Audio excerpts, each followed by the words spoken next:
ஐயோ, பெரிய தப்பு பண்ணிட்டேன், பெரிய தப்பு பண்ணிட்டேன். இல்லை இல்லை, நான் பெரிய தப்பு பண்ணிட்டேன், பெரிய தப்பு பண்ணிட்டேன். இல்லை, பெரிய தப்பு பண்ணிட்டேன், பெரிய தப்பு பண்ணிட்டேன். ஐயோ, அவசரப்பட்டுட்டேனே, அவசரப்பட்டுட்டேனே. அம்மா, நான் அவசரப்பட்டுட்டேனே. இதுல இருந்து நான் எப்படி வெளியில வர போறேன்னு தெரியலையே. இல்ல இல்ல, நான் ஐயோ, எனக்கு பயமா இருக்கு. நான் இப்படி பண்ணிருக்க கூடாது, நான் இப்படி பண்ணிருக்க கூடாது. அக்கா, ஐயோ, என்னடா, நான் ஸ்கூலுக்கு கொண்டு விடவா அக்கா?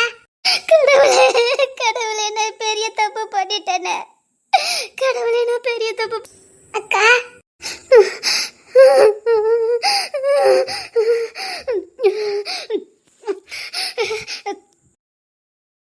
ராணி சித்தி,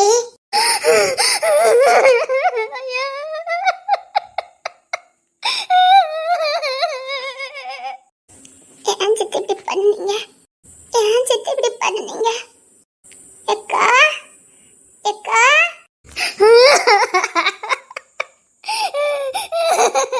ஐயோ அம்மா, ஐயோ அம்மா, ஐயோ, பெரிய தப்பு பண்ணிட்டேனே.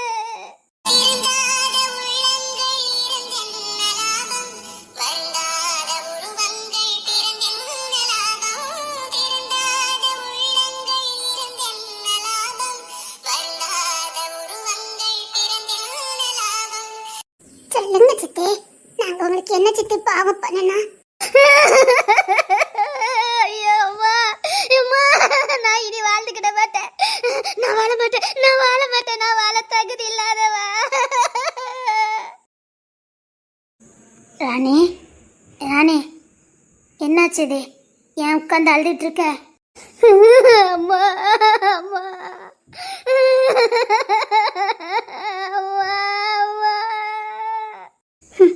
சில பேருக்கு பட்டாதா புத்தி வருது. ஒருத்தங்க கெட்டவங்கன்னு தெரிஞ்சு அவங்க கூட சேர்ந்தனா மற்றவங்களுக்கு கேடு செய்கிறவங்க எப்படி நமக்கு நல்லது செய்வாங்கன்னு யோசிக்காம போயிட்டியே. தீய பழக்கம் கேடுல தான் வந்து முடியும்னு சொல்லுவாங்க. அது தீய பழக்கத்துக்கு மட்டும் பொருந்தாது. தீயவர்களோட பழக்க வழக்கங்களும் அப்படித்தான் நம்மளை அகால பாதரத்தில் கொண்டு சேர்த்துறான். வாழவே முடியாதுங்கிற சூழ்நிலைக்கு நம்மளை தள்ளிடும். அவன் எப்பவும் மற்றவங்கள அழிக்கணும்னு தான் நினச்சிக்கிட்டு இருப்பான். அவங்கிட்ட என்ன இருக்கோ அதுதானே உன்கிட்ட வரும். அவங்கிட்ட சந்தோஷம் இருந்தால் தானே உனக்கு சந்தோஷம் வரும். அவங்கிட்ட நிம்மதி இருந்தால் தானே உனக்கு நிம்மதி வரும். அவனுக்கு நல்லது நடந்தால் தானே உனக்கு நல்லது நடக்கும். அவனுக்கு இதில் எதுவுமே நடக்காது, அதனால உனக்கும் நடக்க விட மாட்டான். அவன் அதை விரும்பலை. அவன் மற்றவங்களை எப்படி அழிக்கலாம், மற்றவங்களை எப்படி சாகடிக்கலான்னு தான் அவன் நோக்கம். அவன் கூட சேர்ந்தா நமக்கும் அதுதானே கிடைக்கும். சும்மாவா சொல்கிறாங்க நல்லவங்களை பார்த்து பழகுங்கன்னு? அம்மா, அம்மா, அம்மா, நான் பெரிய தப்பு பண்ணிட்டேம்மா.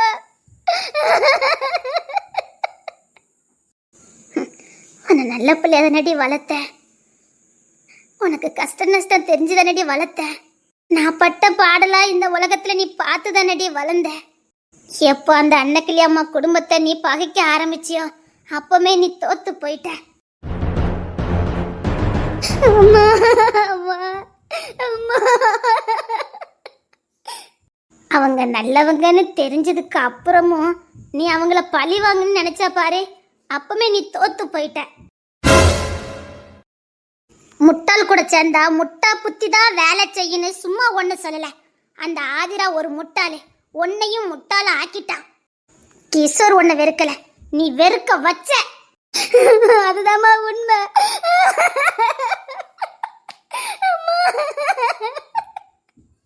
படிச்சு படிச்சு சொன்னாலும் உனக்கு எல்லாம் எங்க மண்டையில ஏறிச்சுதே. நீ பகையா நினைக்க வேண்டியது தேன்மொழி இல்ல, ஆதிராவ. அங்க தாண்டி நீ முட்டாள்தனம் பண்ணுன. உண்மையிலே தேன்மொழிக்கு அவ கிஷோர் தான் வேணும்னா அவ வந்து உன்கிட்ட சண்டை போட்டிருப்பா. நீ போய் தேன்மொழி கிட்ட சண்டை போடணும் அவசியம் இருக்காது. அவளுக்கு அவ புருஷன் திரும்ப வேணும்னா உன்கிட்ட வந்து சண்டை போட்டிருப்பா. என் புருஷன் கூட எதுக்கு நீ அலையுத, எதுக்கு என் புருஷன் முன்னாடி சுத்துறன்னு அவ தாண்டி உன்கிட்ட வந்து சண்டை போட்டிருக்கணும். இந்த முட்டாள் ஆதிரா உன்னை முட்டாளாக்கி உன்னை கிசர் வெறுக்கணுங்கக்காக தாண்டி உன்னை போய் தேன்மொழி கிட்ட சண்டை போட வச்சது. அம்மா.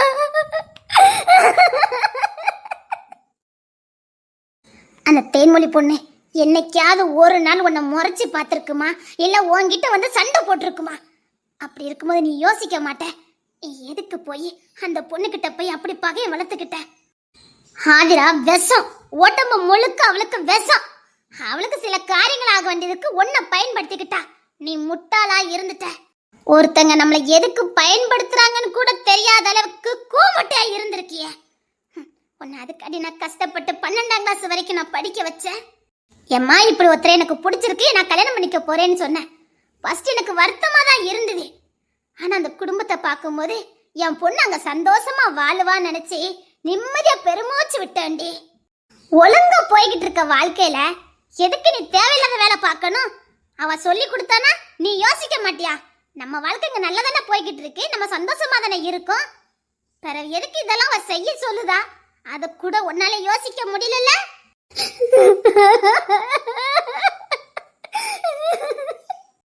இப்ப அழுது என்னடி பிரயோஜனம்? இல்லம்மா, அவ என்கிட்ட கூட்டு காட்டுற நேரம்லாம் தேன்மொழிய கிசர் பக்கத்தை நிப்பாங்கம்மா. அதை நான் நம்பிட்டேம்மா. காதல்ல முக்கியமானதே நம்பிக்கை தாண்டி. அவர் உன்னை விரும்புறாருன்னு தெரியும். எட்டி விரும்புற போய் தானே வீட்டிற்கு அத்தனை பேருக்கும் உன்னை கூட்டிட்டு போய் காட்டினாரு.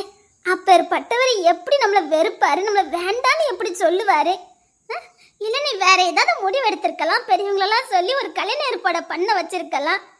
நீ எதுக்கு அந்த ஆதிரை கூட சேர்ந்து இந்த மாதிரி வேலையெல்லாம் நீ பார்த்த? இல்லைம்மா, என்னை கூட்டு காட்டும் போதெல்லாம் கேசர தேன்மொழி நிப்பாங்கம்மா. அதை நான் தப்பா புரிஞ்சுக்கிட்டேம்மா. புரிஞ்சுக்கிட்டே இல்லை, நீ தப்பா நினைக்கணுங்கக்காக தான் அவ உன்னை கூட்டு போய் காட்டினது. ஒரு வீட்டுல 4 பேர் இருந்தா ஒருத்தருக்கு ஒருத்தர் முகத்தை பார்க்க தாண்டி செய்வாங்க. ஒரே இடத்துல இருந்தா பார்க்க வேண்டிய சூழ்நிலை வரதான் செய்யும். சரி, போய் அன்னக்கிளி அம்மா வீட்டுல போய் மன்னிப்பு கேட்டுட்டு ஒழுங்கா வீட்டை பார்க்க வா. இனி அந்த வீட்டுக்குள்ள போகாத. நம்ம வேற ஊருக்கு போகலாம். இனி இந்த ஊர்ல இருக்க வேண்டாம். இதுக்கப்புறம் அந்த குடும்பத்துல வாழ போனாலும் நல்லா இருக்காது. இல்ல அன்னக்கிளி அம்மா ஒரு காலமும் அதை ஏத்துக்கவும் மாட்டாங்க. வா கிளம்பலாம். அம்மா, அதை இந்த தப்பு செய்துக்கு வழியில போயிருக்கணுமா? பெரிய தப்பு பண்ணிட்டு வந்து உட்கார்ந்துருக்கேம்மா. என்னடி சொல்ற? ஆமாம்மா, ஒரு பெரிய தப்பு பண்ணிட்டேவா. அந்த ஆதிரா என்ன பாதாளத்துல தள்ளல, அகால பாதாளத்துல என்ன தள்ளிட்டாமா. இப்பமும் என்ன முட்டாளாக்கி என்ன கொலைக்காரியாக்கிட்டாமா. தீய பழக்கம் எங்க வந்து முடியும்னு காட்டிட்டேம்மா. என்னடி சொல்ற? என்னடி சொல்ற? அவ பேசின பேச்சு, அவ காட்டின ஆசை, நான் எப்படியோ வாழ போறேங்கிற ஆசை, அதனால அவ பண்ண தோண்டும் போது எனக்கு சந்தோஷமா இருந்தது. எப்போ இந்த வேலையை கச்சிதமா முடிப்போன்னு தான் என் மூளை அதுலயே வேலை செஞ்சுது. எப்படி இப்படி பிளான போட்டு எப்படி எப்படி உள்ள போய் எப்படி எப்படி பண்ணலான்னு தான். அந்த பாவத்தை செய்யற வரைக்கும் எனக்கு உற்சாகமா தான் இருந்தது. நான் அந்த வேலையை கச்சிதமா முடிக்கணுங்க மட்டும்தான் என் மூளை வேலை செஞ்சுது. அதனால எவ்வளவு பாதிப்பு வரும், நான் எவ்வளவு வேதனைப்பட போறேன், எவ்வளவு அவமானப்பட போறேன் அப்படிங்கிறதே என் மூளை யோசிக்கவே இல்லம்மா. அவ ஆசை தூண்டுதான், இதை முடிச்சிரு முடிச்சிரு முடிச்சிருன்னு தூண்டுனா முடிச்சேம்மா. முடிச்சதுக்கு அப்புறம் இந்த புத்தி வேலை செய்துமா போச்சுமா. திரும்பி பார்த்தா ஆதிரா இல்லம்மா. எல்லாத்துலயும் என் கூட இருப்பேன்னு சொன்னவ எனக்கு அதுக்கு இப்ப எந்த சம்பந்தமும் இல்லைன்னு சொல்லிட்டாமா. தப்ப தூண்டுறவன் எல்லாரும் சொல்ற வார்த்தை தானடி. செய்யற வரைக்கும் நம்மள தூண்டுவான். நீ அதை செஞ்சதுக்கு அப்புறம் உனக்கும் எனக்கும் எந்த சம்பந்தம் இல்லைன்னு சொல்லுவான். அதை செய்யறதுக்கு அவனுக்கு தைரியம் இல்லாம தாண்டி ஒரு கோலை ஒரு முட்டாள பயன்படுத்தி அவன் வேலையை அவன் முடிச்சுக்கிடுதான். கடவுள் எதுக்கடி உனக்கு புத்தியும் அறிவையும் கொடுத்திருக்காரு? அவ சொன்னா நீ செஞ்சிருவியா? அப்போ அவ அசிங்கத்தை திங்க சொன்னா தின்றுவியா? அவ கிணத்துல உட சொன்னா விழுந்துருவியா? கெட்டவா என்னைக்கும் தனக்கு கிடைக்காதது யாருக்குமே கிடைக்க கூடாதுன்னு நினைப்பா. நல்லவன் நல்லா இருக்கிறவன் நமக்கு கிடைச்சிருக்கு மத்தவங்களுக்கு கிடைக்கணும்னு நினைப்பான். இந்த கேடு கட்டவன் தனக்கு கிடைக்காதது இந்த உலகத்துல யாருக்குமே கிடைக்க கூடாதுன்னு நினைப்பான். அவ புருஷனை விரும்பல, ஏமாத்தி கல்யாணம் பண்ணி இத்தனை வருஷம் வாழ்ந்திருக்கா. அவளுக்கு புருஷனும் தேவையில்லை, காதலும் தேவையில்லை. அப்படிதானே ஒன்னி நினைக்க வைப்பா. நம்ம மனுஷ ஜென்மங்கடி, நமக்கு காதல் வேணும், கணவன் வேணும், குடும்பம் வேணும், புள்ள வேணும்டி. அந்த ஆதிரா என்னைக்காவது குடும்பம் வேணும், புள்ள வேணும், புருஷன் வேணும் நினைச்சிருப்பாளாடி. இல்லைன்னா அந்த பையனை அவ இழந்திருப்பாளாடி. குழந்தை மாதிரி பார்த்தான், அவனையே வேண்டான்னு அவனுக்கே துரோகம் பண்ணவா உனக்கு நல்லது செய்வான்னு நீ எப்படி நம்புன? அவ வாழ்க்கை என்னன்னு உனக்கு தெரியுமாடி? எனக்கு தெரியும். அவ அங்க ஆடம்பரமான வாழ்க்கை வாழ்ந்தவன்னு உனக்கு தெரியுமாடி? அவளுக்கு புருஷங்குது சட்டைய மாத்திர மாதிரி மாத்திக்கிட்டே இருப்பா. அப்ப அவ கூட இருக்கவளையும் அப்படிதானடி வைப்பா. ஏன்னா தான் செய்யறதா மத்தவங்களும் செய்ய நினைப்பா. தான் மட்டும் குற்ற உணர்ச்சில குற்றவாளியா இந்த சமுதாயத்துல நிக்க கூடாது, நம்ம கூட 10 பேர் நின்னாதான் நம்ம பேர் மட்டும் வெளியில வராதுன்னு நினைப்பா. அவ செய்யற பாவத்துக்கு கூட்டு சேர்க்கிறா. தான் கூட 10 பேர் நின்னா என்னமாதான் இவ்வளவு இருக்கா, என்னமாதான் அவளு இருக்கா அப்படின்னு எண்ணிக்கை காட்டுறதுக்கு தாண்டி சுத்தி இருக்க நல்லவளெல்லாம் கெடுத்து, நல்ல குடும்பம் நடத்திட்டு இருக்கவளெல்லாம் கெடுத்து அவளே மாதிரி வாழ வைக்க உங்களுக்குலாம் புத்தி எங்கடி போச்சுது? எப்போ ஒருத்தி உன் குடும்பத்துக்கு துரோகம் பண்ணி, உன் குடும்பத்தை நேசிக்காத, உன் குடும்பத்துக்கு இந்த மாதிரி பண்ணு, உன் புருஷனை இப்படி பண்ணு, உன் பிள்ளை எப்படி பண்ணுன்னு சொல்லி கொடுக்காளோ அப்பமே தெரிஞ்சுக்கலாம் அவன் மனுஷ பிறவியே கிடையாதுன்னு. அவ வாழதுக்கு தகுதி இல்லாதவனே. அவ உன்னை கிஷோர் விட்டு வெளியில வா, அப்பதான் உன் கால்ல வந்து விழுவான்னு உனக்கு புத்திமதி சொன்னாலே அப்பவே உனக்கு அறி வேண்டாம். எந்த ஆம்பளட்டி வந்து உன் கால்ல விழுவான்? அவதாமா உண்மையான காதல்னா நம்ம அவங்கள விட்டு விலகி போனா நம்மளை தேடி வருவாங்க, இன்னும் நம்ம மேல அதிக காதல் வரும், அவங்களுக்கு பயம் வரும், நம்ம காலையே சுத்தி வருவாங்கன்னு சொன்னாமா. புருஷனை காலை சுத்தி வர வைக்கிறது பெருமை இல்லடி. நம்ம பாசத்துக்கு கட்டுப்பட்டு நம்ம மடியில வந்து படுக்க வைக்கும் பாரு, அதுதான் மட்டி பெருமை. நீ அப்படிதானடி இருந்த, அந்த பையன் எங்க சுத்தினாலும் உன்னை தேடி வந்தானடி. நீ காட்டின பாசத்துக்கு தானடி உன் பின்னாடி இந்த பையன் வந்தது. காலை வந்து விழுந்து கடன்னு சொல்ற, நீ என்ன பெரிய உலக அழகியா? உலக அழகியாவே இருந்தாலும் எவனும் காலில் வந்து விழ மாட்டான். அப்படி ஒருத்தன் காலில் வந்து விழுதாமன்னா அவன் தேவை வேற ஏதாவது நினைச்சுக்க. அவன் குடும்பம் நடத்துறதுக்கு காலில் வந்து விழல, பார்த்துக்க. உன்னை தேவைக்கு பயன்படுத்திட்டு அப்புறம் அவன் காலில் உன்னை விழ வைப்பான். பாசம் காட்டி தோல்ல சாய வைங்கடி. காலை விழ வைக்கணும்னு நினைக்காதீங்க. காலை விழ வைக்கிறது காலை வாரி விட்டுட்டு போயிடும். தோல்ல சாய வைக்கிறது மட்டும்தான் கடைசி வரைக்கும், சுடுகாடு போற வரைக்கும் அந்த உறவு நம்ம கூட வரும். ஆதிரா உனக்கு சொல்லி கொடுத்தது அவன் காலில் வந்து விழ வைக்கிறதுக்கு, அதான் காலை வாரி விட்டுட்டு போயிட்டான் அந்த கிஷோரே. நீ தோல்ல தண்டி சாய வச்சிருந்த, எதுக்குடி உனக்கு இந்த மானங்கட்ட புத்தி வந்தது? இந்த விளங்காத புத்தி எதுக்கு உனக்கு வந்தது? எதுக்கு காலை உழ வைக்கணும்னு நினைச்ச? ஓ, அதுல ஒரு பெருமை இருக்கு நினைச்சியா? இல்லடி, அதுக்கு பேர் பெருமை இல்ல, அசிங்கம். இல்லம்மா, ஆதிரதான் சொன்னா. அப்புறம் உங்க அம்மா வாழ்க்கை தான் உனக்கும், உங்க அப்பா உங்க அம்மா விட்டுட்டு ஓடி போன மாதிரி கிஷோர் உன்னை விட்டு ஓடி போயிடுவா அப்படின்னு சொன்னம்மா. நான் திரும்ப கேக்குறேன், கடவுள் உனக்கு அறிவையும் புத்தியும் கொடுத்திருக்காரு, சிந்திக்கிற திறமைய கொடுத்திருக்காரு. உன் அப்பா எதுக்காக என்னை விட்டு போனார்னு உனக்கு தெரியாதே? 5 வரலும் ஒரே மாதிரி இருக்காரு, அதுக்காக எல்லா மனுஷனும் ஒரே மாதிரி இருக்க மாட்டானுங்க. நான் உங்க அப்பாக்கு நல்ல மனைவியா, இந்த குடும்பத்துக்கு நல்ல மருமகளா தான் இருந்தேன். உங்க அப்பா தேடி போனது பாசத்துக்கு இல்ல, வேற ஒண்ணுக்கு. அது கிடைக்கிற வரைக்கும் தான் அங்க இருப்பாரு. பாரு அந்த மனுஷனோட கொடூர நிலைமைய பாரு. உன் சித்திக்காரி நினைக்கலாம் அவன் பொண்டாட்டிட்ட இருந்து அவ புதுசுல அபகரிச்சுக்கிட்டானே. ஒரு துளியாவது நான் சந்தோஷமா இருந்தேன்டி, ஒரு சில நாட்களாவது நான் சந்தோஷமா இருந்தேன். அவ சந்தோஷமா இருக்கா நீ நினைச்சுக்கிட்டு இருக்க? ஆஹா, எப்ப என் புருஷனை என்கிட்ட இருந்து தட்டி பறிச்சாலோ அப்பமே அவ சந்தோஷம் முடிஞ்சு போச்சு. கடல் அவ கிட்ட இருந்த சந்தோஷத்தை தட்டி பறிச்சிருப்பாரு. எனக்கு என் புருஷன் என்னை விட்டு போயிட்டாரு, என் மனசு பக்குவப்பட்டுட்டு என் புள்ளைல இருக்கு போதும், என் லைஃப் இப்படி போயிருந்தேன். ஆனா அவளுக்கு தா புருஷன் இப்ப போயிருவானோ அவகிட்ட போய் சேர்ந்துருவானோன்னு ஒரு நாள் கூட நிம்மதியா இருக்க மாட்டா. அதுதான் கடவுள் கொடுக்கிற தண்டனை. இங்க பாரு, மனுஷன் கொடுக்கிற தண்டனையை விட கடவுள் கொடுக்கிற தண்டனைக்கு தான் பவர் அதிகம்.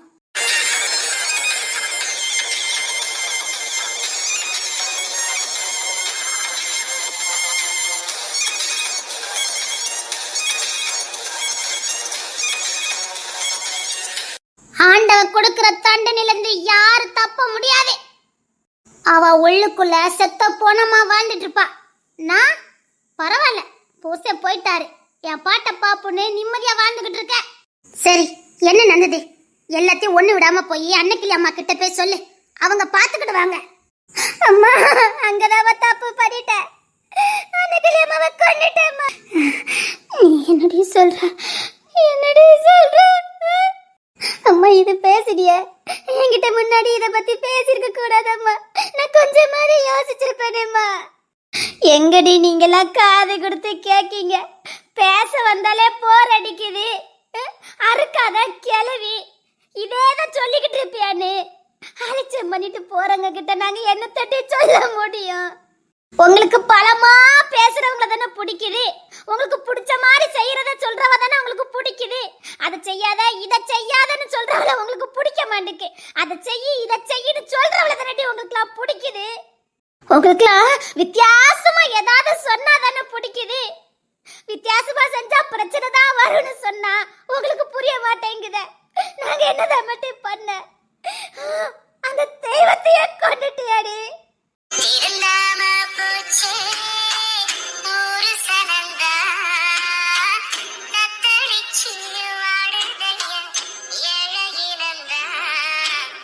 கொண்டுட்டியா அம்மா?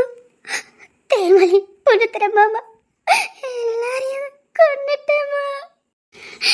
என்னடி சொல்ற, என்னடி சொல்லிக்கிட்டு இருக்க? என்னடி நடந்தது? எப்பவும் போல வழக்கம் போலதான் நான் அன்னக்கிளி பாட்டி வீட்டுக்கு போய்கிட்டு இருந்தேன். பூங்குயில் காத்து பிடிச்சிருக்கா, பூங்காச்சே பிடிச்சிருக்கா. இல்ல, இன்னைக்கு கிஷோர் மாமா கிட்ட கொஞ்சம் பேசணும். மன விட்டு பேசினா எல்லாம் சரியாயிரும். நானும் முத மாதிரி இல்லை, அதான் மாமாக்கு என் மேல கோவம். நான் முத மாதிரியே இருந்திருந்தா மாமாக்கு என்ன ரொம்ப பிடிச்சிருந்துருக்கும். தப்பு பண்ணிட்டேன். நாம ஏன் முத இருந்த மாதிரியே மாறக்கூடாது. கிஷோர் மாமா கிட்ட எல்லாத்தையும் சொல்லிட்டோம்னா ஒன்றும் பிரச்சனை இல்லை, மாமா மன்னிச்சுக்கிடுவாரு. அவருக்கு இப்பவும் என் மேலே கோவம் தான் இருக்குது. நான் அதிரக்கா கூட சேர்றேன்ல, அதனால நான் அதிரக்கா அடுத்தூர வந்துட்டேன்னு சொன்னா நிச்சயமாக கொஞ்ச நாள் கோவமாக இருப்பார். அதுக்கப்புறம் என்னை பார்த்து தானாக வந்துடுவார். அவரை வேற யாரும் எடுத்து பார்க்கல, அதுலேருந்து தெரியுது அவர் ரொம்ப நல்லவர் தான். இல்லை, இன்னைக்கு நான் போய் கிஷோர் மாமா கிட்ட பேச போகிறேன். அந்த வீட்டில் கிடக்க சின்ன சின்ன வேலைகளை செஞ்சு கொடுத்தோன்னா எல்லாருக்கும் என் மேலே உள்ள கோவம் போயிடும். சரி, போய் சின்ன சின்ன வேலைகளை செஞ்சு கொடுக்கலாம். என்ன வீட்டுக்கா போய்கிட்டு இருக்க? வேண்டாம், ஆதிராக்கா கிட்ட இப்ப எதுவும் சொல்ல வேண்டாம். பாவம் ஆதிராக்கா ஏற்கனவே பொண்ணு தர மாமாவை பிரிஞ்சு கஷ்டப்பட்டுட்டு இருக்கா. இப்போ போய் நான் கிஷோர் மாமா கூட சேர போறேன்னு சொன்னா நொந்து போயிடுவா. நான் கூட இருக்க போய் தான் கொஞ்சம் நிம்மதியா இருக்கா. இல்லக்கா, சும்மா போய்கிட்டு இருக்கேன். ஓ, நடக்க கூத்தெல்லாம் போய் பாரு. என்னக்கா சொல்லுவீங்க? அது ஏன் கேட்க, அதை பார்க்க முடியாம தானே நானே வெளியில போய்கிட்டு இருக்கேன். என்னக்கா சொல்றீங்க? என் வாழ்க்கை தான் இப்படி போச்சுன்னு பார்த்தா உன் வாழ்க்கை அதுக்கு மேல. என்னக்கா சொல்ற? என்னக்கா சொல்றீங்க? ஆம்பளைங்களே இப்படித்தான், இந்த ஆம்பளைங்களே இப்படித்தான் பார்த்துக்க. கிஷோர் மாமா இல்ல, கிஷோர் மாமாக்கு என்ன? போயால சொன்னதுக்கு அருவருப்பா இருக்குது. அதான் இதெல்லாம் பார்க்க கூடாதுன்னு எங்க மம்மி வீட்டுக்கு போய்கிட்டு இருக்கேன். நீயும் போக வேண்டாம், சொன்னா கேளு, விடு. என்னக்கா சொல்லிக்கிட்டு இருக்கீங்க? அந்த தேன்மொழிக்கு ஒருத்தெல்லாம் பத்தாது. அவள என்ன ஜென்மனே தெரியல. என்னக்கா சொல்லிக்கிட்டு இருக்கீங்க? அவளுக்கு எல்லா ஆம்பளைங்களும் அவளையே சுத்தி சுத்தி வரணும்னு ஒரு பேராசை. அவள ஒரு பொம்பளை மானம் கட்டவா. என்னாச்சுக்கா? இல்ல, கிஷோர் மாமா இன்னைக்கு வீட்டுல இருக்காரு பாத்துக்க. ஆமா, இந்த தேன்மொழியில 10 நேரம் சும்மா நட்டுக்கு இந்த பிள்ளைங்க கூட விளையாடுற மாதிரி கிஷோர் மாமா ரூமுக்குள்ள போயிட்டு வந்து அப்படி மயக்க பாக்குறான். ஏற்கனவே கிஷோர் மாமா ஒண்ணு விட்டுட்டு இப்ப கொஞ்சம் அவ பக்கம் திரும்பி இருக்காரு. அவர் முன்னாடியே போய் நின்னுட்டு அப்படின்னு என்ன கொண்டுட்டுதான் இந்த கிஷோர் மாமாவும் இல்ல அப்படின்னு வாய் பொழந்துட்டு பாத்துக்கிட்டு இருக்காரு. இப்பதான் புதுசா அவளை பார்த்து ரசிக்கிற மாதிரி ரசிச்சுக்கிட்டு இருக்காரு. நிஜமாக்கா சொல்றீங்க? அதான் ஒண்ணு அங்க போக வேண்டாம்னு சொல்லிக்கிட்டு இருக்கேன். என்னாலே பார்க்க முடியல, உன்னால எப்படி பார்க்க முடியும்? வேற என்ன பண்ணுதாங்க? நான் வாரேன், 2 பேரும் என்னால சொல்ல கூட முடியல. என்னக்கா சொல்றீங்க? அப்படியே ஒட்டி உரசிக்கிட்டு இருந்தாங்க. நிஜமாவா? சத்தியமாடி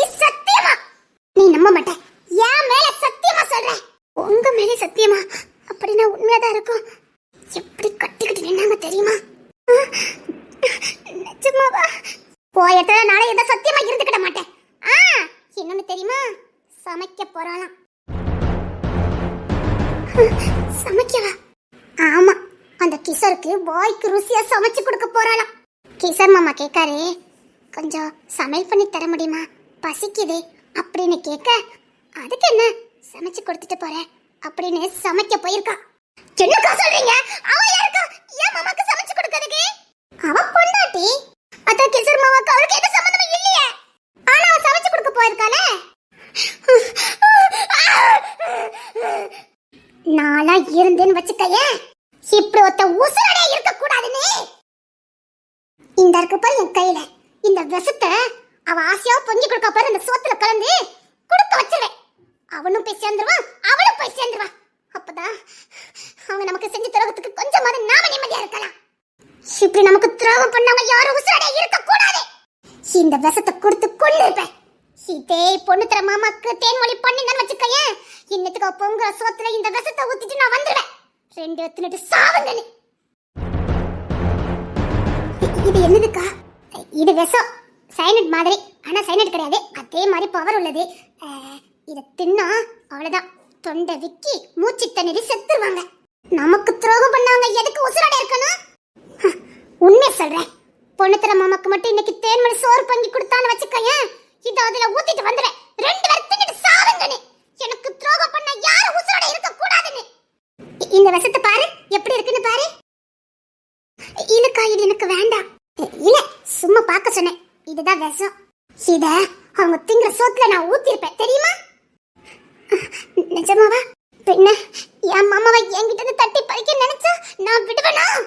இது எதுக்குக்கா நீங்க கையில வச்சிருக்கீங்க? என் மாமா என்னை விட்டு பிரிஞ்சு பிரிஞ்சு போய்கிட்டு இருக்காரு, மனசு தாங்கல. என்னைக்கு அதை பார்க்க கூடாததை பார்த்துட்டா அன்னைக்கு இதை குடிச்சு செத்துருன்னு நான் கையிலே வச்சுக்கிட்டு அலையிறேன். சரி கொண்டா, நான் கிளம்புறேன்.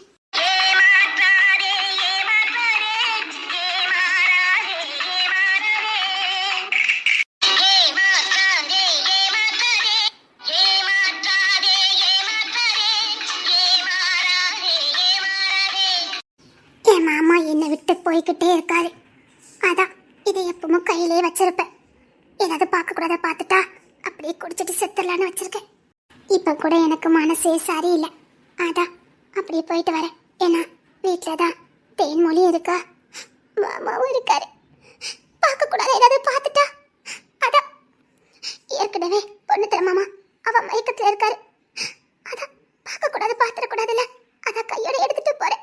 இதை குடிச்சிட்டு சாகலான்னு இருக்க, இதை குடிச்சிட்டு சாகலான்னு இருக்க. யாருக்கு எந்த தொந்தரவு இல்லைல்ல, ஒரேடியா போய் சேர்ந்துடலாம்ல, அதான் இதை எடுத்து போய்கிட்டு இருக்கேன்.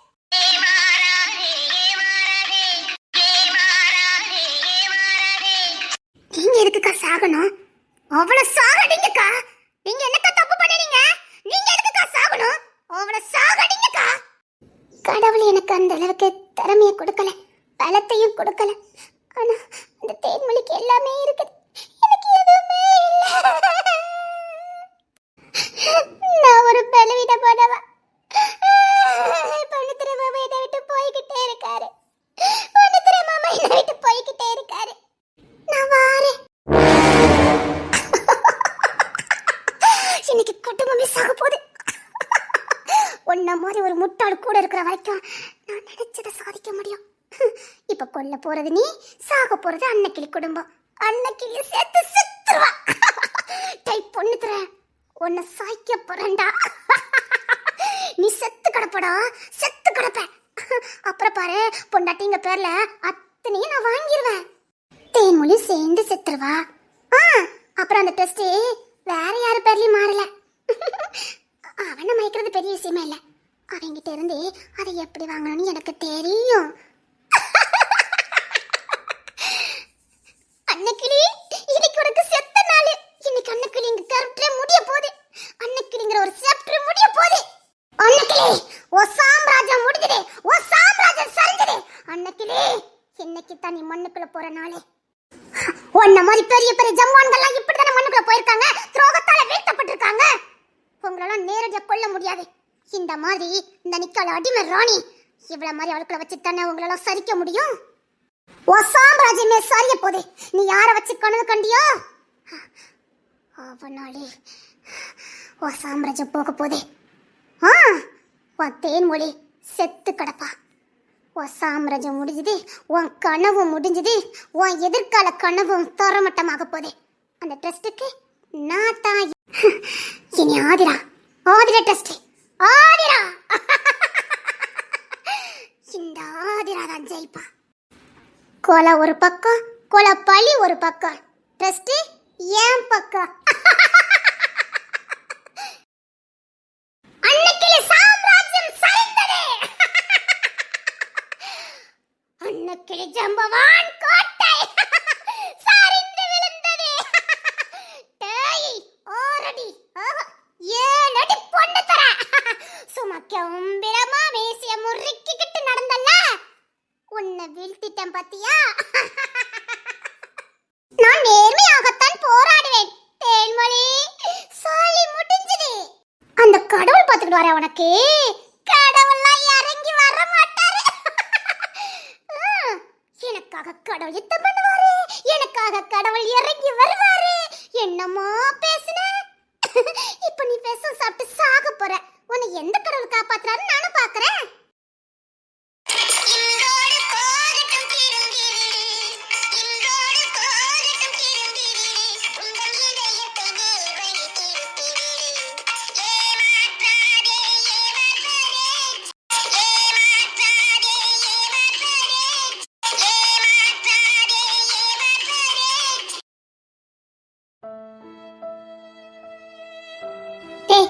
என்னடா சொல்லிட்டு போறாங்க தெரியலடா. ஆனா என்னமோ சொல்றாங்க, புரிய மாட்டேங்குதே. அது வேற ஒண்ணு இல்லடா. ஏற்கனவே ஆதிரத்தை நம்ம குடும்பத்தை பழி வாங்கன்னு நினைக்காங்கல்ல, அதான் ஏதோ சொல்றாங்க போலுக்கு. இல்லடா, ஏதோ குடும்பமா அப்படி இப்படின்னு ஏதோ சொன்னாங்களே. குடும்பத்தை அழிச்சிருவாங்களாண்டா. அப்படின்னா என்ன தெரியலையே. சரிடா, இப்போ நம்ம வீட்டுல போய் சொன்னா பெரிய பிரச்சனை ஆயிரும். ஏற்கனவே இங்க எல்லாருமே நிம்மதி இல்லாம இருக்காங்க. இத போய் நாம சொன்னா அவ்வளவுதான். சரி போட்டுண்டா, வாங்க நம்ம வீட்டுக்குள்ள போவோம். இல்லையே, என்னமோ சொன்னாங்களே. இந்த அத்தையை பத்தி நம்ம முதையே தருண் மாமா கிட்ட சொன்னோம். சரியா இருக்கு பத்தியா? ஆமாடா. ஆனா அப்பமே தருண் மாமா கேட்டிருக்கலாம். நான் சொன்னேன், யாருமே நம்பவே இல்ல. எல்லாரும் இருக்கும்போது நம்மள கொஞ்சுவாங்க, யாருமே இல்லாத நேரம் நம்மள எப்படி முள்ளுவாங்க பத்தியா? ஆமாடா, சோறு போட்டு கொடுக்கும் போது கூட எப்படி வீசுவாங்க பத்தியா? அதே நம்ம சின்ன பிள்ளைல நமக்கு ஏதோ தெரியாதுன்னு நினைச்சுக்கிடுவாங்க. எவ்வளவு அசிங்கமா நம்மளை திட்டுவாங்க. அதே வீட்டுல எல்லாரும் இருக்கும்போது நம்ம கிட்ட எப்படி கொஞ்சுவாங்க பத்தியா? எனக்கு இவங்களை பிடிக்கவே இல்லை. சரி வாங்கடா, நம்ம வீட்டுல போய் சாப்பிட போவோம்.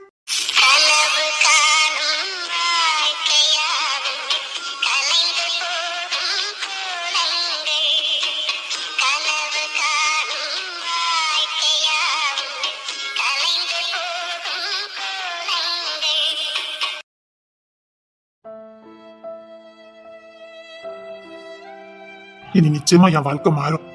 நான் நினைச்ச மாதிரி சந்தோஷமா என் வாழ்க்கை மாறும். நான் கனவு கண்ட மாதிரி நான் வாழ போறேன். நான் சந்தோஷமா வாழ்வேன். இழந்தது திரும்ப கிடைச்சிருக்கு. நான் சந்தோஷமா வாழ்வேன், சந்தோஷமா வாழ்வேன். நான் கனவு கண்டபடி சந்தோஷமா வாழ்வேன். சரி, இது வரைக்கும் நடந்தது ஏதோ நம்ம காட்ட வாழ்ந்ததை நினைச்சுக்கிடுவோம். சமையல் ரெடியா? எனக்கு பாரு, நீ சமைச்சோன்ன அதை முத சாப்பிட போறவன் நான் தான். அப்போ என் அன்பை நான் வெளிப்படுத்துவேன். என் மனசுல இருக்கத அன்னைக்கு அம்மா கிட்ட சொல்லுவேன். நிச்சயமா அம்மா சம்மதிப்பாங்க, எனக்கு நம்பிக்கை இருக்கு. இழந்த என் வாழ்க்கைய அம்மா வீட்டு கொடுப்பாங்கன்னு எனக்கு நம்பிக்கை இருக்கு. நிச்சயமா என் மனசுல இருக்க வலியும் வேதனையும் அம்மாவுக்கு புரியும். வாழணும்னு ஆசையா இருக்கு, எல்லாரும் மாதிரியும் வாழணும்னு ஆசையா இருக்கு. நான் வாழணும். என் விக்கி மாதிரி சந்தோஷமா வாழ்ந்துகிட்டு இருக்கான். அவன் பொண்டாட்டி பிள்ளையோட உண்மையா இருக்கா. அவனும் சந்தோஷமா இருக்கான். புருஷனை எந்த இடத்துலயும் அவன் விட்டு கொடுக்கல. அதே மாதிரி எனக்கு ஒரு வாழ்க்கை, நான் சந்தோஷமா வாழ்வேன். அம்மா கிட்ட இன்னைக்கு எல்லாத்தையும் சொல்ல போறேன். அம்மா கிட்ட சொல்லுவேன், சத்தியமா இன்னைக்கு நான் அம்மா கிட்ட சொல்லுவேன். புதுசா பிறந்தேன் வளர்ந்தேன், நான் புது வாழ்க்கை அமைச்சுக்க போறேன். நான் வாழணும், எனக்கு ஆசையா இருக்கு, எனக்கு ஆசையா இருக்கு, நான் வாழணும்.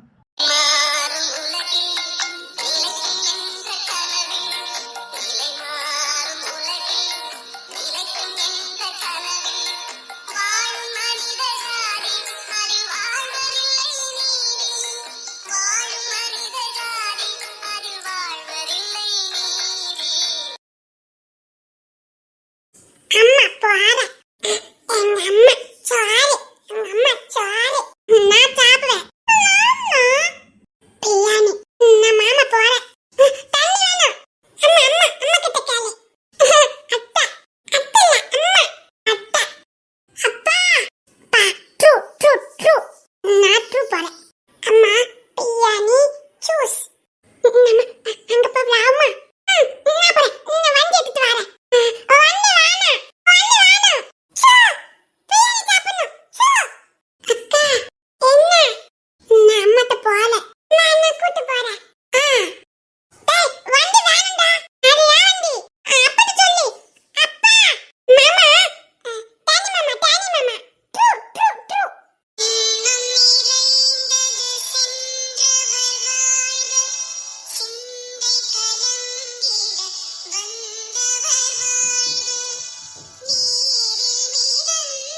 சரி வெளியில போயிட்டு வா.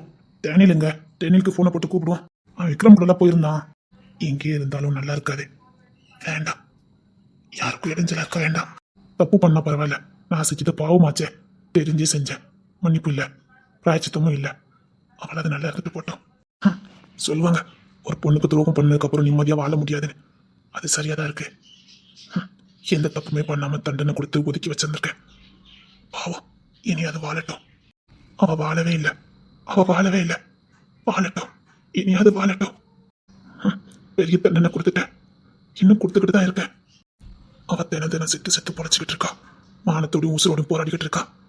சரி வேண்டாம், இங்க இருந்தா அவளுக்கும் சங்கடமா இருக்கும். சரி, ரெண்டுக்கு போனை போட்டு வர சொல்லுவோம்.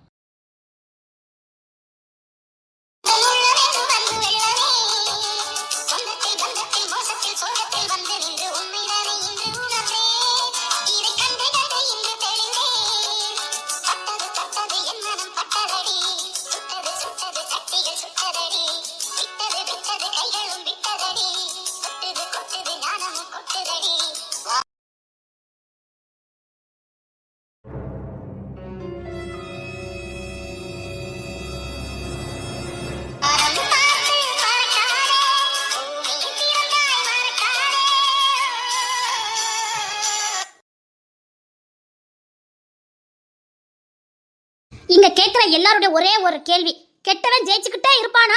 அப்போ நல்லவங்க உலகத்துல வாழறதுக்கு தகுதி இல்லாதவங்களா அப்படிங்கிற ஒரே ஒரு கேள்விதான். அப்போ கெட்டவன் ஜெயிச்சுக்கிட்டே போவான், நல்லவன் அழுதுகிட்டே வாழணுமான்னு? அதுக்கான விடை இதுதான். ஒரு மனுஷன் இன்னொரு மனுஷனுக்கு துணிஞ்சு இது துரோகம்னு தெரிஞ்சு எப்போ அதை செய்யறானோ அப்பவுமே அவன் கடவுளுடைய தண்டனைக்கு ஆளாக்கப்பட்டுட்டான். புரியல? எப்ப இன்னொரு மனுஷனுக்கு கேடு செய்யணும், அவன் வாழ்க்கையை தட்டி பறிக்கணும், அவனை வீழ்த்தணும், அவனை சாகடிக்கணும், அவனை கொல்லணும், அவன் குடும்பத்தை வீழ்த்தணும், அவனை தரமட்டமா ஆக்கணும்னு எப்போ ஒரு மனுஷன் துணிஞ்சு சிந்திக்க ஆரம்பிச்சு அதை செய்ய ஆரம்பிக்கிறானோ அப்பவுமே கடவுளுடைய தண்டனைக்கு ஆளாக்கப்பட்டுட்டான்னு தான் அர்த்தம். பொதுவா ஒரு விஷயத்த சொல்லுவாங்க, மனுஷன் முகத்தை பார்ப்பான், கடவுள் உள்ளத்தை பார்ப்பாருன்னு. கடவுள் அடிக்கிறது முத உள்ளத்தை தான். உள்ளத்தை அடிச்சாலே அவன் செத்ததுக்கு சமம். அவன் எப்ப மத்தவங்களுக்கு கேடு செய்ய நினைக்கிறானோ அப்பவுமே கடவுளை உள்ளத்தை அடிச்சிருவாரு. அவன் இந்த உலகத்துல இருக்க அத்தனை இன்பங்களையும் அவன் இழந்துருவான், இந்த உலகத்துல இருக்க அத்தனை நிம்மதிகளையும் இழந்துருவான், இந்த உலகத்துல கொடுக்கப்பட்ட அத்தனை சந்தோஷத்தையும் அவன் இழந்துருவான். பூமியில பிறந்த அத்தனை மனுஷனும் கடவுள் முன்னாடி கை கூப்பி கும்பிடும் போது கேட்கறது நிம்மதியும் சந்தோஷத்தையும் கொடுத்தது கடவுளேன்னு தான். எப்பேற்பட்ட மனுஷனா இருந்தாலும் சரி, கோடீஸ்வரனா இருந்தாலும் சரி, பாமரனா இருந்தாலும் சரி, கடவுள் சன்னதியில அவன் கேட்கறது சந்தோஷத்தையும் நிம்மதியும் கொடுங்க கடவுளேன்னு தான். ஏன்னா அந்த சந்தோஷத்தையும் நிம்மதியும் கடவுளால மட்டும்தான் கொடுக்க முடியும்.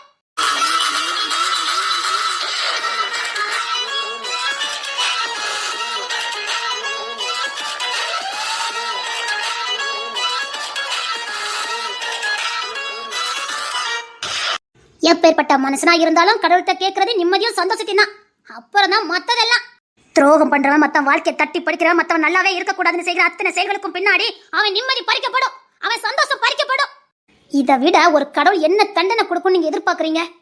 கடவுள் இடத்துல நம்ம கேட்கறதே அது ரெண்டும் தான். அந்த ரெண்டுமே கடவுள் அவங்க கிட்ட தட்டி பறிச்சிருவாரு. அதுக்கப்புறம் அவன் இந்த உலகத்துல வாழ்ந்தா என்ன, செத்தா என்ன, அவன் சாகர வரைக்கும் அவன் அப்படித்தான் இருப்பான்.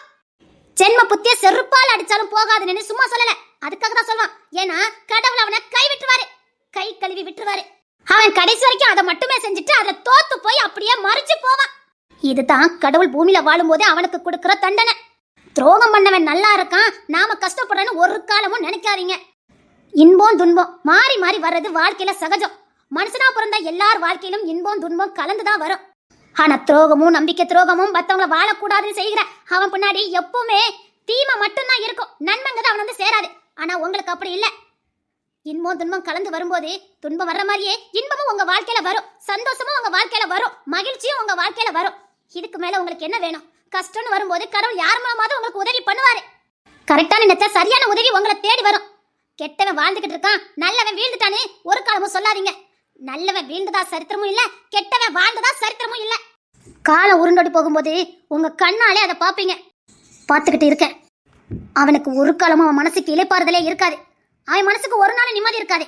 அடுத்தடுத்து அதிலே ஊறி அடுத்து என்ன பண்ணலாம் அவன் தீங்கு செஞ்சுக்கிட்டே தான் இருப்பான். நாமளும் அதை அனுப்பிச்சுக்கிட்டே தான் இருப்போம். ஏன்னா அது அவனுக்கு கொடுக்கப்பட்ட தண்டனை. அவன் தண்டனையை அனுப்பிச்சுக்கிட்டு இருக்கான். அதாவது எதிர்வினைன்னு சொல்லுவாங்க. நல்லது கெட்டது, நன்மை தீமை, பேர் புகழ், அவமானம் நிந்தை, இந்த மாதிரி எதிர்வினை சொற்கள் நிறைய உண்டு. நமக்கு நன்மை பேர் புகழ் அவனுக்கு ஆப்போசிட்ல இருக்குது. அவன் அதை அனுப்பிச்சுதான் ஆகணும். அவமானம் நிந்த அவன் பட்டுக்கிட்டு தான் இருப்பான். பட்டாலும் அவன் திருந்த மாட்டான். கடைசி வரைக்கும் அவன் அப்படித்தான் இருந்து மறைச்சும் போவான். எவனும் திருந்த மாட்டான்.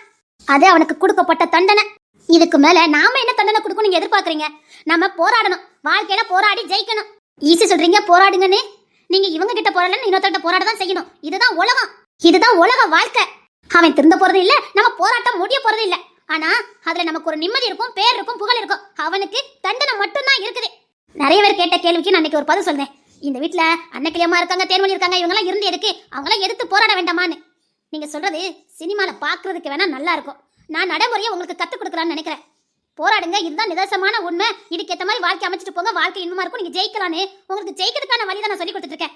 உணர்ச்சிகளை தூண்டி மாட்டி விடணும்னு நான் நினைக்கல. ஆதிரா மாதிரியே தேன்மொழியும் பண்ணி சண்டைலாம் போட்டு ஃபைட்லாம் போட்டு அவளை ஒரு நிமிஷத்தை சார் அதெல்லாம் சும்மா சினிமால பாக்குறதுக்கு தான் நல்லா இருக்கும். நிஜ வாழ்க்கையிலே நடக்காது. என் கதையிலையும் அது இருக்காது. நான் சூட்சமத்தை தான் கத்துக் கொடுப்பேன். இப்படி இருக்கும், நீ எப்படி போராடி ஜெயிப்பாங்கிற சூட்சமத்தை சொல்லி கொடுப்பேன். அது இன்னைக்கு வேணா உங்களுக்கு எச்சரி கோபத்தையும் கொடுக்கலாம். 30 வருஷம் கழிச்சு இந்த வீடியோ பாக்குறவங்களுக்கும் அது ஒரு தெளிவை கொடுக்கணும். இதுதான் உண்மை, இப்படித்தான் போராடி ஜெயிக்கணும்னு சொல்லி கொடுப்பேன். நான் எப்பவும் சொல்ற பழமொழிதான், குழந்தையா வளங்கன்னு. புளியா தான் வளர்க்கணும். புளியா வளர்த்தாதான் அது வளர்ந்து நிற்கும் போது வேட்டையாடி சாப்பிட முடியும். தாய் புலி கூடயே இருக்காது. தாய் புலியை எப்பவும் வேட்டையாடி கொடுத்தா அது சீக்கிரம் மரணிச்சு போயிடும். வேட்டையாடுறதுக்கு தெரியாம சோர்ந்து போய் கொஞ்ச தூரத்துல சோர்ந்து போய் மறிச்சு போயிடும். குழந்தையா இருக்கிற வரைக்கும் குழந்தையா வளங்க. அதை எப்படி வளர்க்கணுமோ அப்படி வளங்க. வேட்டையாட கத்து கொடுங்க. உலகத்துல எப்படி போராடணும்னு சொல்லி கொடுங்க. அப்புறம் சிங்கம் மாதிரி எழுந்து நிப்பான். அவன் போராட்டத்தை போடானாதான் இந்த உலகத்துல ஜெயிச்சு நிக்க முடியும்.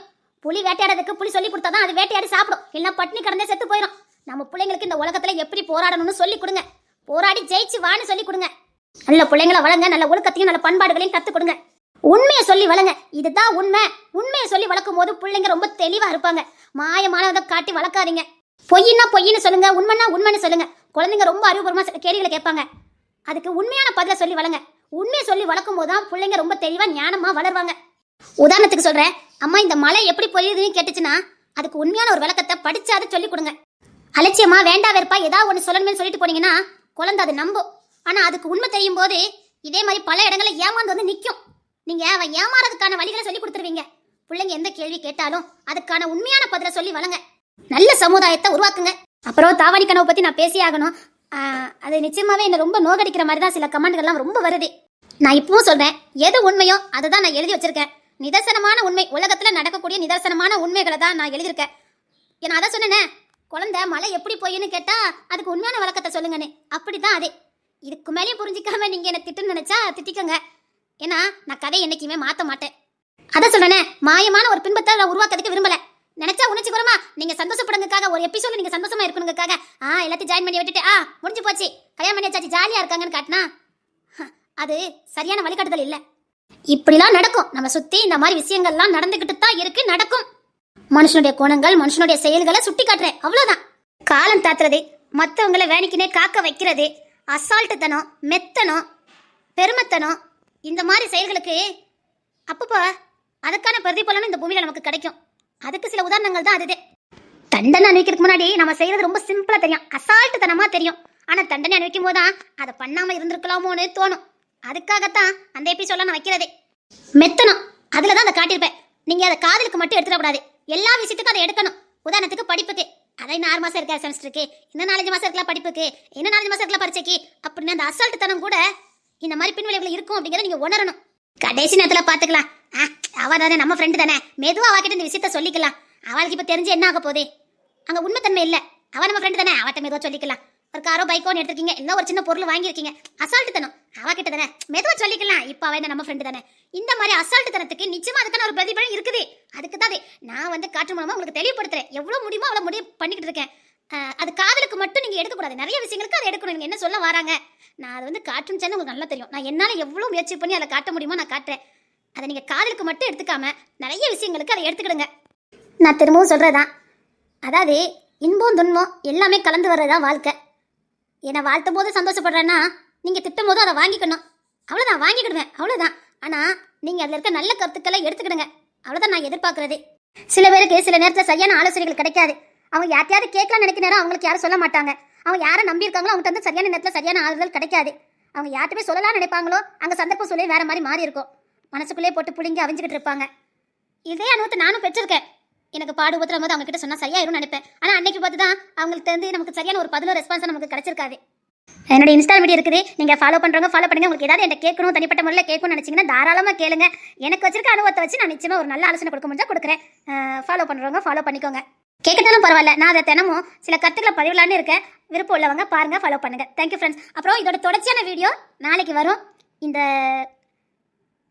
அன்னைக்கிளியமாங்கிற ஒரு சரித்திர நாயகி சரிஞ்சாங்களா, வீழ்ந்தாங்களா, இந்த துரோகத்தால் வீழ்த்தப்பட்டாங்களா, இல்ல இந்த சரித்திர நாயகிக்கு மரணம் என்பதே இல்லையா, எல்லா விஷயங்களும் நாளைக்கு தொடர வரும். காத்துருங்க. அப்புறம் இன்னொரு முக்கியமான விஷயம், ப்ளீஸ் நிறைய பேர் பார்க்குறீங்க ஆனால் சப்ஸ்கிரைப் பண்ணாமல் பார்த்துட்டு இருக்கீங்க. நீங்கள் எனக்கு கொடுக்குற ஒரு வெகுமதி அப்படின்னா அந்த சப்ஸ்கிரைபும் அந்த லைக்கும் தான், அந்த கமெண்டு. உங்களால் முடிஞ்சதை பண்ணுங்கள். அது வந்து எனக்கு உண்மையில் ஒரு தன்னம்பிக்கை உற்சாகத்தையும் கொடுக்கும். இதுக்கு சொல்ல நான் நினைப்பேன், இதெல்லாம் வேண்டாம் அப்படின்னு நினைப்பேன். ஆனால் சொல்லாமலே இருக்க முடியல. ஏன்னா நான் அடிக்கடி நம்ம வந்து உயாமல் எடுத்து பார்க்குற ஒரு விஷயம் அது மட்டும்தான். எவ்வளோ இருக்குது, எவ்வளோ வராங்க, ஏன்னா ஒன்றுனே எங்களுக்கு நோட்டிஃபிகேஷன் வந்துகிட்டே இருக்கும். அது அப்படியே இருந்த மாதிரி எனக்கு இருக்குது. முடிஞ்ச அளவுக்கு உங்களுக்கு தெரிஞ்சவங்களுக்கு, உங்கள் ஃப்ரெண்ட்ஸுக்கு, எவ்வளவோ ஃப்ரெண்ட்ஸுக்கு என்னென்னமோ ஷேர் பண்ணுறோம், என்னென்னமோ ஸ்டேட்டஸாக வைக்கிறோம். நல்ல விஷயங்களையும் சொல்லுங்கள். அது நமக்கு நன்மையை தான் பயக்கும். நம்ம எதை விதைக்கிறோமோ அது எதை அறுவடை பண்ணணும், அதானே உண்மை. எதை விதைக்கிறோமோ அதுதான் அறுவடை பண்ண முடியும். நல்ல விஷயங்களை ஷேர் பண்ணுங்கள். ஷேர் பண்ணுங்க நம்புகிறேன். Thank you friends.